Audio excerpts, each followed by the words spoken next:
Hello. आज हम चार ऐसे प्रीपोजिशंस को क्लियर करने वाले हैं जो बहुत ज़्यादा कंफ्यूजन करते हैं हमारे लाइफ में जब हम बात करते हैं, जब हम कम्युनिकेट करते हैं।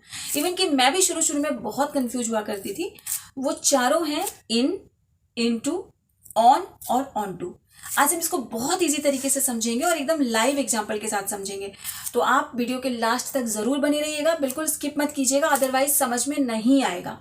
ठीक है, तो सबसे पहले हम इन को समझते हैं और इनटू को समझते हैं, फिर मैं ऑन और ऑन टू में जाऊंगी। इन और इनटू को लेके पहले भी मैंने एक वीडियो बनाया है, उसका डिस्क्रिप्शन बॉक्स में मैं लिंक दे दूंगी, आप चाहे तो उसको एक बार देख सकते हैं। फिर भी मैं अभी इसमें क्लियर करने वाली हूं, तो आप प्लीज देखिए। तो सबसे पहले मैं इन और इनटू को क्लियर करती हूँ। देखिए, कोई भी चीज अगर किसी चीज के अंदर होती है, जैसे कि ये देखिए, ये पानी जो है बॉटल के अंदर है और मैं अपने रूम के अंदर बैठी हुई हूं, तो यहां पर इस अवस्था में मैं इन का यूज करूंगी। जैसे I am in my room और I am in the room, the bottle is in the bottle. तो जाहिर सी बात है, आपको समझ में आ गया होगा कि इनका हम इस्तेमाल कहाँ करते हैं। अगर मान लीजिए किसी के पॉकेट में कोई फोन है, जैसे हम सब पॉकेट में फोन रखते हैं, the phone is in the pocket, क्योंकि पॉकेट के अंदर है। ठीक है, अब आते हैं इनटू में। जैसे मान लीजिए मैं अपने रूम में बैठी हुई हूँ और कोई भी मेरे रूम में आ रहा है।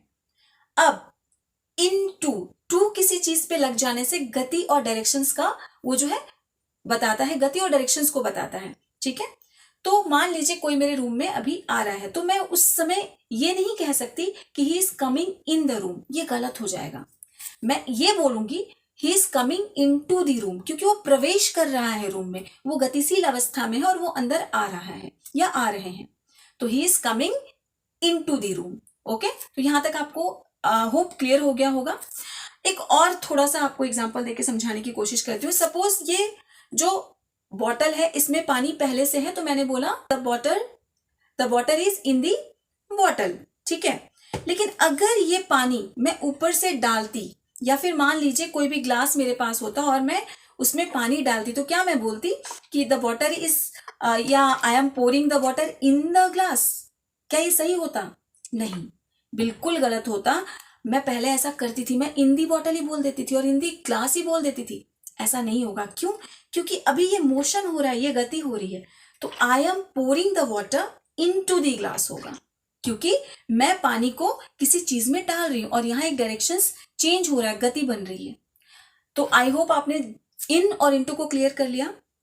अब आते हैं ऑन और ऑन टू पे।